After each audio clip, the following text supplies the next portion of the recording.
Բարև ձեզ, շնորհակալ եմ հրավերի համար, ես Տիրանն եմ, ֆիզիկայի ֆակուլտետի 2001-ից 2005 թվականների ուսանող։ Հանրային խոսքի շատ մեծ փորձ չունեմ, դրա համար ինչ-որ նշումներ եմ արել մոտ, խնդրում եմ շատ խիստ չդատեք։ Տեխնիկապես ես դեռ համալսարանի ուսանող եմ, թե ոնց այդ վերջում որ հիշեցնեք կպատասխանեմ։ Մեզ գաղտնիք չեմ բացահայտած լինի, որ ասեմ, որ մեզ հատուկ է ռեգիոնալ շովինիզմը ճակերտավոր, մենք իրար ծննդավայրերով բաժանում ենք, ինչ-որ առավելություններ ենք տալի բան եւ այլն։ Իմ մոտ այտենց հարց կա բուհական շովինիզմի, եթե մարդիկ համալսարանում են սովորել, այդ արդեն շատ լավ է իմ համար, եթե բախտները բերելա ֆիզիկայի ֆակուլտետում են սովորել, այդ вообще այտենց վերջն է, էլի։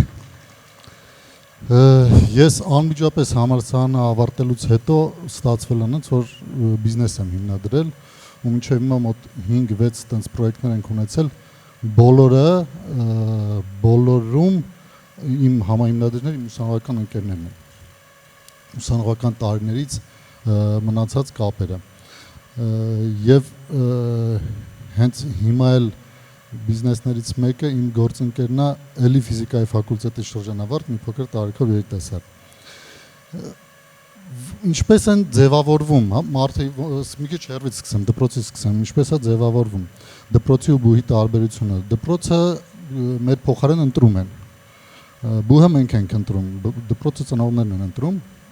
ու 3 բան է ձևավորում մարդուն միջավայրը գիտելիքը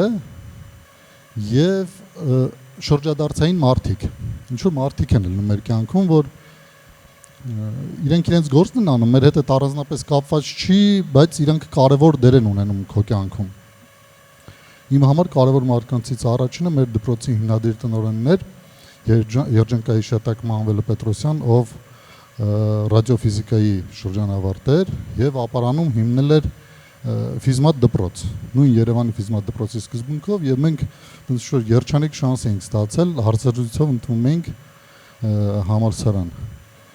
Եվ այտենց մի քանի շրջադարձային մարդիկ են եղել, օրինակ ֆիզիկայի հարցազրույցի ժամանակ ընկեր Ներկարյանը, որ հիմա կարծեմ ֆիզիկայի ինստիտուտի տնօրենն է։ Իմ ֆիզիկայի քննություն իրան եմ հանձնել ու ինչ-որ հիշում եմ։ Շրջադարձային մարդեր իմ համար Հարությունյան Սամվելը, մեր դեկանը, երբ որ սեպտեմբերի 1-ին մեր առաջի կոնֆերանս դահլիճում բոլորից հավաքել էր ու իր երկար խոսքից հիշում եմ մի նախադասություն ասեց խոսք չեմ տալիս որ բոլորիդ ֆիզիկոս կսարքենք բայց խոսք եմ տալիս որ բոլորիդ մտածել կսովորեցնենք այդ դարձավ շատ կարևոր տենց դևիզ դարձավ հետագայում ու իրանից եւս մի կարևոր բան կար մնացած դաս որ ասում էր ցանկացած խնդիր, որը որ բարդ է ձեզ թվում, փորձեք բաժանել պարզ կտորների եւ վերջում հենց որ ստանաք մի անհայտով հավասարներ, այդ ամեն ինչը կլուծվի։ Շատ ավելի հեշտ կլինի։ Դպրոցում մենք ունենք ընկերների եւ կապերի ստեղծման շատ սահմանափակ հնարավորություն։ Պես այդ մի դասարանն է կամ մաքսիմում երկրորդ դասարան կա զուգահեռ այդքանն է։ Իսկ համալսարանում եւ արդեն ազատություն է, դու մասնագիտությունը ստել ես դու ընտրում, ընկերներիդ ես դու ընտրում, ոնց որ ու կա ընտրության լայն շրջանակ այդ պարագայում։ Իսկ 16-ից 20, 21, 22 տարեկանում ձևավորված կապերը շատ ջերմ են, անկեղծ են,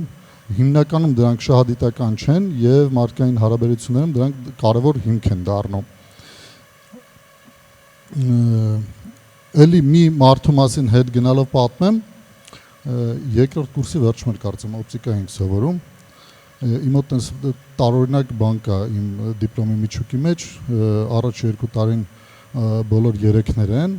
հաջորդ 2 տարին 5-եր են ու միջինս ուղիղ 4 է ստացվել։ Այդ կարճ պատմեմ էլ, այդ ոնց է պատահել։ Երկրորդ կամ երրորդ կուրսում էր կհիշեք 2 միջանկյալով, որ 3-ը ավտոմատ ստանում ենք։ Այդ տենց ինչ-որ բան էր արել, ստեղծել էր ճակերտավոր ազատություն, դե հեշտ է, այդ միջանկյալները հեշտ էր ստանալ, այդ 3-ը ավտոմատ ստանում էր ու մեր ժամանակը անցնում էր հիմնականում ֆիզիկայի ֆակուլտետի են շլագբաում կար, կաղա հիշեք, այդ դրան շատ ցավով տեսա չկա այսօր, դրա վրա սերունդներ են մեծացել էլ այդ տրբի վրա նստած, բոլոր միջանկյալները, բոլոր քննությունները ստացել էի, ուզում էի գնայի Մոսկվա 2 ամսով, օպտիկայի երկրորդ միջանկյալը չստացա։ Որոշեցի գնալ ընկեր Ասլանյանին, Լևոն Ասլանյանին համոզել, որ այս մի իրեքն էլ դիր բան անեմ, էլի գնամ ինչ որ ծրագրեր ունեմ բան։ Ինքը սկզբունքորեն ասեց բացառված է, չի լինելու։ Ու ես որոշեցի, որ պետք է ընկեր Ասլանյանին ապացուցեմ, որ ես այնպես բան այնքան էլ հիմար չեմ։ Ու ֆիզիկները կհիշեն Լանցբերգի գիրք կար օպտիկայի շատ հաստ 1000 էջանոց գիրք էր։ Այնքան պարապեցի, վերջում գնացին Կերասյանյան տես ջղայնացած, ասեց ես քեզ 5 չեմ դնելու բան, ես զարմացա ոնց 5 էլ էի ուզում դնել։ Ասեց ես պարապել էի պրոստը որ ձեզ բան անեի ու այդ իմ համար դարձավ շրջադարձի կետ, ես սկսեցի 5-երով սովորել մենակ, հետո ընկել Ասլանյանը դարձավ իմ դիպլոմային ղեկավարը, մագիստրատուրայում թեզի ղեկավարը ու այդ էլի շրջադարձային մարդկանց մասին։ Համալսարանը մեզ այդ ամբողջ միջավայրը մեզ տալիս է երկու կարևոր բան, որոնք մեզանից երբեք հնարավոր չի խլել, այդ գիտելիքն է եւ կապերը։ Այդ երկուսն էլ չմարվող ռեսուրսներ են եւ ժամանակի ընթացքում դրանք շատ պետք են գալիս։ Իսկ մարդկային հարաբերություններում, քաղաքականության մեջ, բիզնեսում բոլոր պայմանավորվածությունները, երբ որ Բաղդադենք որպես բարդ խնդիր բերենք բարձ գծային հավասարման վիճակի, երկու մարդկանց միջև վստահության ձևակերպումը։ Ինչ որ երկու մարդ բիզնեսմենը գնում է բանկ եւ բանկերի հետ ինչ որ բան է պայմանավորվում։ Դու կարող ես ամբողջ կրիտերիաներին համապատասխան ես, չգիտեմ, քննությունները հանձնես, բայց մարդկային վստահությունը բավարար չլինի։ Այդ նման է բանի։ Ամերիկայի դեսպանատան հյուպատոսական ծառայության բացատրությանը, ասում եմ դու ընտրի, որին պատճառով են քեզ մերժել, էլի։ Ես ուզում եմ մեր կուրսի վրա ինտերպրետացիան եմ այդ ամեն ինչը։ Մենք 76 չէ, երևի ավել մի քիչ հոգի ենք կուրսում։ Մեր կուրսի փոքրամասնությունը ֆիզիկայով զբաղվում հիմա գիտության մեջ է, բայց շատ մեծ բան ունենք, սփրեդ ունենք մասնագիտությունների, քաղաքական գործիչներ, պետական ծառայողներ, բանկերներ, ֆինանսիստներ, կրթության ոլորտի մարդիկ ու այդ երբ որ կա որևէ ոլորտ, որտեղ դու ինչ-որ հարց ունես կամ ինչ-որ հետաքրքրություն ունես եւ այդտեղ կան այդ մարդիկ, որոնց հետ դու ուներ այն հարաբերությունները բազային, որոնք ձևավորվել էին համալսարանում, դու արդեն քո մեկնարկային հնարավորություններն ու ավելի բարձր տրամպլինից ես թռնում։ Այդ շատ է օգնում եւ երկրորդ հարցը, երբ որ դու կարիք ունես կարծիքի կամ գնահատականի, եթե քեզ այդ կարծիքը կամ գնահատականը արտահայտում են քո համալսարանական ընկերները կամ ուսանողական ընկերները, դա քո համար ավելի բարձր արժեք ունի, քան ինչ որ առումով նաև մասնագիտական կարծիքը։ Իմ բանախոսության վերնագիրն էր համալսարանական կապերը որպես բիզնեսի զարգացման գրավական եւ պատմեմ 2-3 կտորել, բացի GTB Holdings-ը, Armenian Mushroom Company եւ Sevan Startup-ը, Seaside Startup Summit-ը մեր ամենաառաջին նախաձեռնությունն եղել է հզոր չիպսերը, չգիտեմ կհիշեք թե չէ, տենց ինչ որ խնդալու պատմություն կար խնդալու ռեկլամով։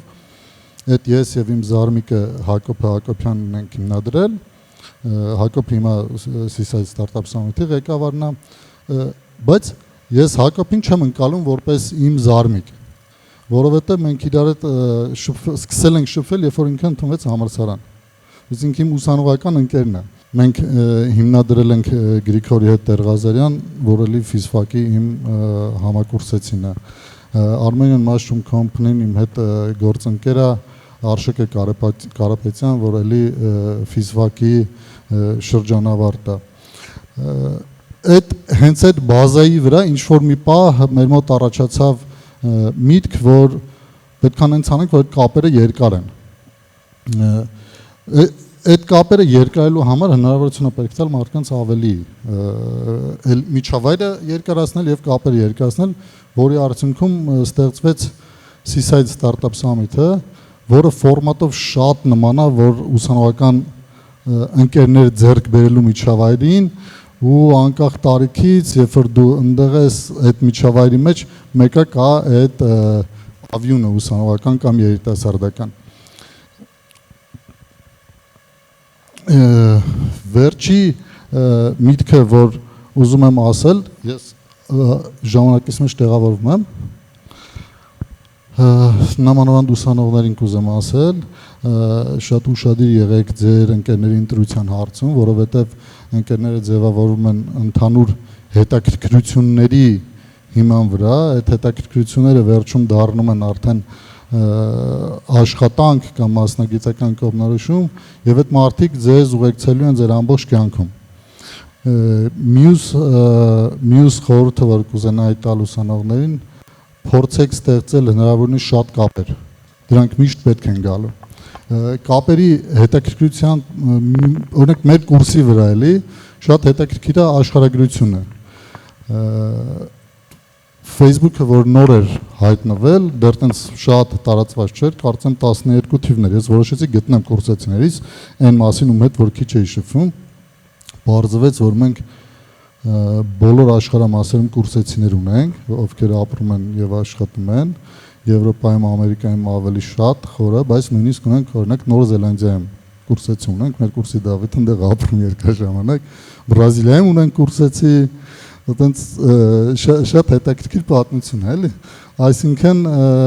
նույնիսկ այդ տեսանկյունից են իրանք կարևոր, էլի, էմերջենսիների տեսանկյունից են կարևոր այդ կապերը։